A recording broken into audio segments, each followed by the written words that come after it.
Hello and welcome to TEDCast, the show that explores the topics that are on team leaders' minds. We aim to help team engagement and development as part of a continuous improvement culture. Today, on our very first TEDCast episode, I'll be speaking with Sam Kenny and Heather Fulton from Lancashire Teaching Hospitals about the National NHS Staff Survey and how it can help teams work on their own engagement. We'll be discussing strategies for leaders to encourage survey uptake and how to answer the common questions or challenges that team members might have about the survey. I hope you enjoyed the episode. Let's get into it. Okay, so hello and welcome to TEDCast. I'm joined today by Sam and Heather from Lancashire Teaching Hospitals, and I'll hand over to you to introduce yourselves. Sam? Hi Lee, thank you so much for having us today. My name is Sam Kenny. I'm Head of Organisational Development Programmes. One of the things, as many things our team does, is look at the staff survey and generally the colleague experience and trying to find new ways and opportunities to improve how our colleagues experience work. Thanks, Sam. Heather? Hi, thanks for having us, Lee. It's lovely to be here. So my role is Senior OD Practitioner within the Organisational Development team, and a big part of my role and key priority is the staff survey, so obviously really important to discuss today. That's wonderful. Thanks both. And it's lovely to have you here today on our first TEDCast episode. And today we're going to be focusing all around that topic of staff survey. So our first question today is, why is staff survey so important for NHS organisations? Thank you, Lee. Great question to start us off today. It is really important, not just for us, but for all trusts, because across nationwide, we complete the staff survey once a year. It's that key opportunity for us to listen, to hear and understand what it feels like to work at Lancashire Teaching Hospital, but also to have that wider collective voice around the NHS to really understand what's happening. For me, it's not just about understanding the problem areas, because we know we have them and we know we want to improve them. But first and foremost, we do need to also think about what's working well. What do our colleagues love about working here? What do they love about their roles, their jobs, their teams, the way that they work with our patients? We want to capture all of that. And we also want to know what we can do to improve. In a nutshell, we know that where colleagues are having a good experience, our patients are going to have a good experience. So that for me is one of the main reasons that it's important. Another reason, of course, is it is a national benchmark. So we are looked at, we are, sort of measured on this as well. So that's important to us. We want to do well. We want to show how brilliant we are as a trust. And also, CQC will look at this too, so that's important for us to think about. The first thing that they'll ask for when they walk in is, can we see your staff survey results? Can we see that department staff survey results? And they'll want to know where are your action plans? What are you doing to improve? So again, that's another key part of this. And then finally, for me, it's around the workforce and organisational development team and our whole strategy, I suppose, and our people plan. So if we're making a conscious effort to develop something, to drive something or to improve something, every year that gives us an opportunity to go, okay, we've done this in the last 12 months. Has it had an impact? Is it making a difference to how colleagues feel? Is it improving that area that was a concern for us? So those are kind of the four key most important things for me. That's marvellous. Thanks, Sam. And it's really interesting to see how staff survey really does touch on so much of what we do in the NHS. So that's great. Thanks, Sam. My second question is from more of a team leader's perspective. So from a leader's perspective, how can they encourage survey uptake in their team? Okay, thanks. I think it's over to me for this one. Thanks, Lee. So in terms of our team leaders, you play a really important role in the staff survey and helping promote the staff survey. So obviously that's a really key piece. The key message that we do want to share with our team leaders is please don't wait in terms of filling in the staff survey yourself, making sure that you give the time to your team members to be able to fill it in. Really key to point out is that the survey only takes 15 minutes, so obviously not a massive part of time. We just want to make sure that the staff are able to have that option to be able to do the staff survey within works time. So if you're able to accommodate that, obviously that's a really important piece.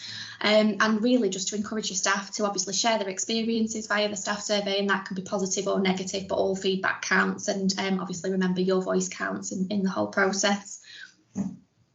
That's wonderful. Thanks, Heather. And yeah, I think that opportunity is the big thing, giving them that opportunity to be able to do it.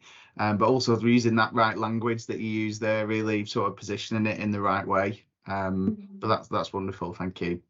I think just to add to that as well, it's really important if you can understand as a team leader what those key messages are, all the different things that we've done as a trust as well. So we've done a little reel, a little video to try and explain that here's the actions that the trust has taken over the last year. And there's quite a lot in there actually. So if our team leaders understand that and communicate that to their team to help them to see this is the action that the trust is taking in response to your feedback, that can really then position it, because when colleagues feel that their voice is heard and something is done about it, they're more likely to engage in that process again. Whereas if they feel that their voice has just gone and the survey's just been looked at and then ignored, then they are unlikely to kind of participate in the future. So making that link, explaining, look, here's the things that's happened, and here's the time for you to do it. I think that's really important, what Heather mentioned there. I did have a conversation with a colleague who works on a ward, and she said, oh, you know, when we have time to do things like surveys or manager training, how guilty she sometimes feels actually, because she knows how busy the team are and how, you know, she's stepped off the sort of the ward to do these things. I think if you can build that confidence in colleagues that it's absolutely okay for them to step out and really hone in on that, no, we need, you know, if you want to fill in the survey, please take that time, and that they have your support.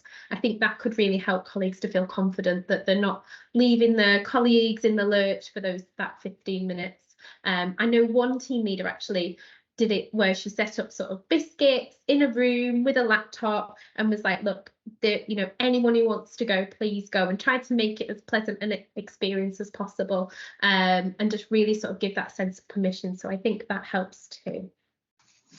That's a great idea. Thanks, Sam. And yeah, some great tips that we pick up there from other teams. And I think your answer there leads really well into our next question, because sometimes team leaders might get asked or might be thinking, what can we do once we get the staff survey results? So the third question I've got today is, how can a team use their staff survey results once they get that feedback back? So I think in terms of this, I think the key here is obviously communicating the results at the earliest opportunity. I think, you know, time is a big factor in terms of the embargo, and we want to make sure that those results are heard, that staff understand them. So I think that's a really key piece. Obviously from the staff survey results, action plans can be created and we can support you with that. Just making sure that staff feel heard, that they can see, obviously going back to the you said we did, so what have we done about that, and how have we acted on staff feedback, so that, you know, there is a feedback loop there. And I think that probably ties in really nicely with TED at that stage. So in terms of, obviously, you know, there is that continuous feedback, there is that continuous improvement within teams. I think that's really important as well, like you said. If colleagues know that something's going to happen with their feedback, they will not only participate the year after, but they'll also contribute more to any of that action planning. So if you are a team leader, and we've all been there, where perhaps, you know, the busyness of the day, you know, maybe you started doing staff survey action planning last year and then it didn't quite work out, or, you know, things got lost, or you know, we got started but it never quite took off. Maybe just being honest with the team as you introduce staff survey this year, and just say, look, last year, you know, we started doing action planning, we probably didn't quite get there. What I would like to do is sort of make a pledge or make a promise that this year I will, you know, make sure that we continue our action planning, and actually ask them to be part of that as well, bring them into that ownership. So it's not just about the trust doing things, it's not just about sort of like senior leadership doing things at divisional level, but our team leaders are probably one of the most influential factors when it comes to colleague engagement.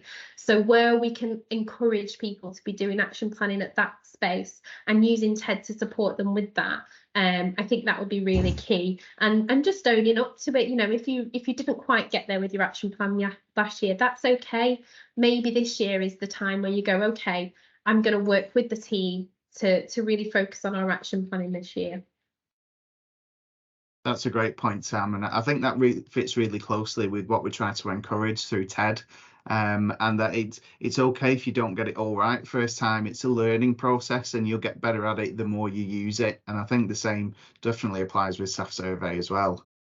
Okay, so next question we have is around the anonymity of the survey process. And I know sometimes colleagues can be a little bit concerned around what is that process, and how can they be sure that their feedback is safe and it has that anonymous process in place. Okay, so in terms of this, we want staff to feel confident that the staff survey is completely confidential.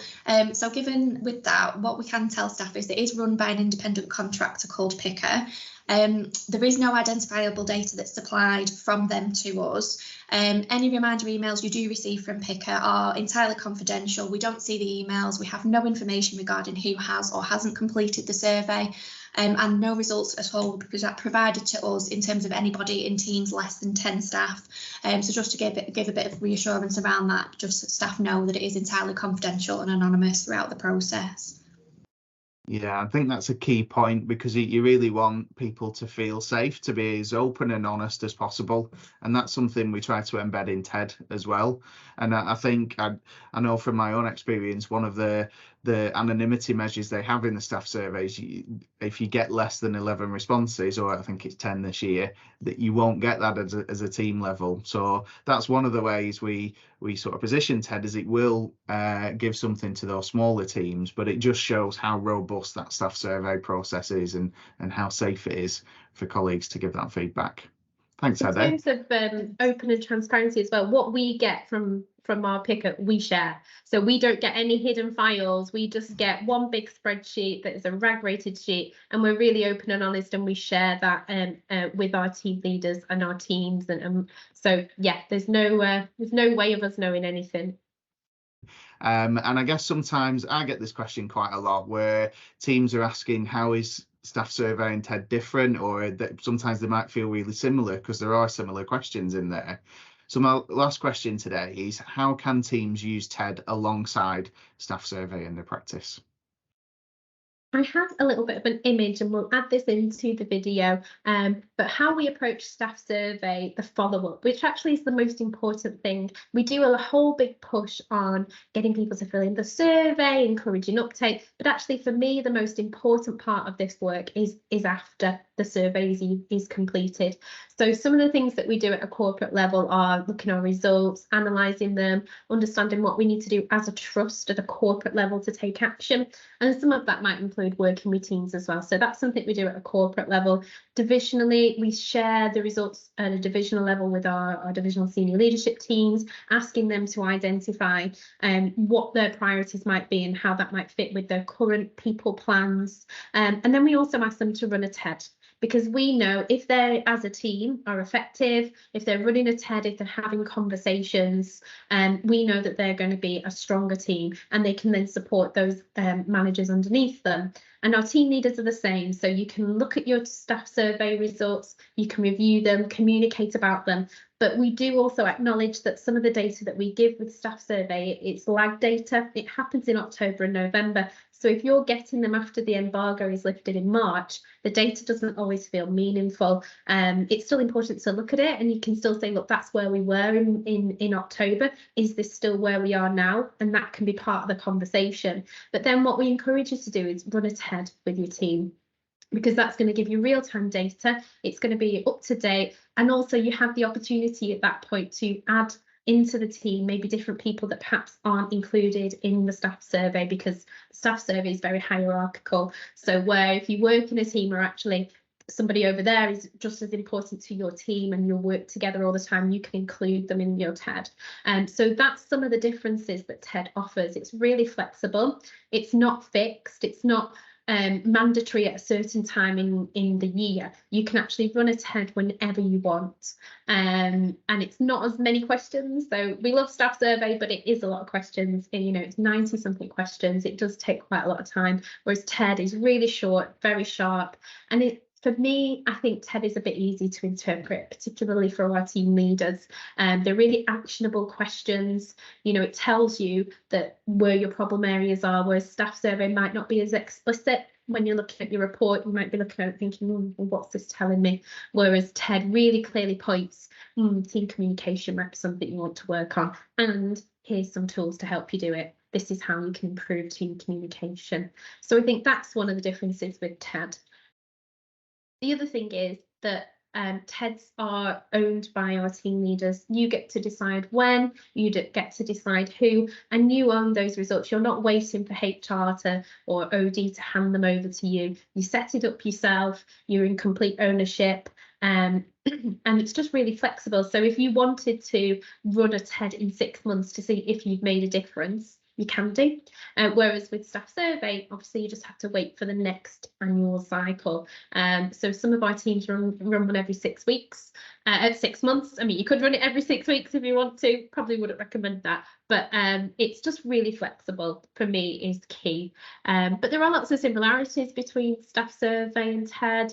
They're both questionnaires. They're both measuring engagement. They're both an enabler of colleague voice, and they both help you to try and deliver improvements through action planning. But for me, I think I got a little bit of love for TED. That's wonderful to hear. And yeah, I think some great points you pulled out there, Sam, and it's really clear how both TED and staff survey are different parts of that engagement puzzle that can help a team get it right and think what's right for them. And they do offer slightly different things while still complementing each other really well. Marvelous. Thanks, Sam. So we're almost done now, but I just want to ask you if there's anything else that you'd like to share about staff survey. I have one thing.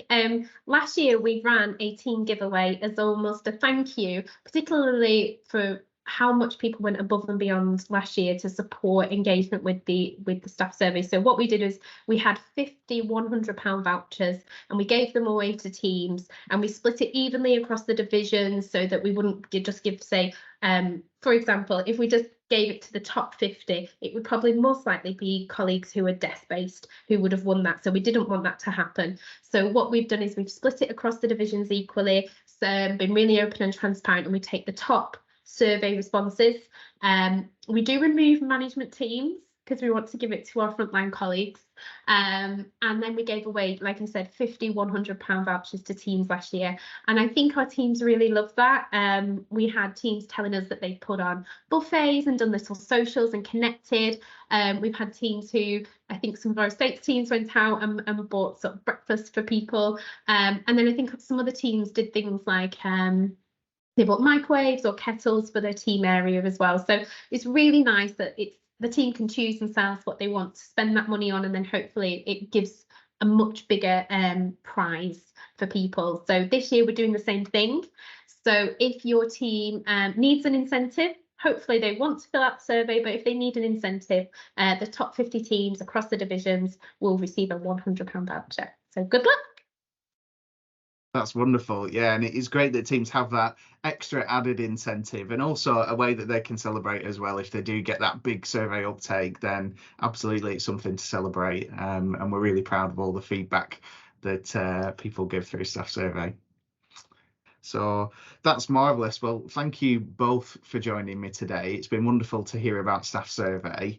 What we will be doing is encouraging our colleagues, our team leaders out there across our organisation to post questions. So we'll be firing them your way, and any future topics as well that our team leaders would like us to cover. We'd love to answer those questions as part of TEDCast as well. But for today, thanks for your time, and we'll see you all again soon.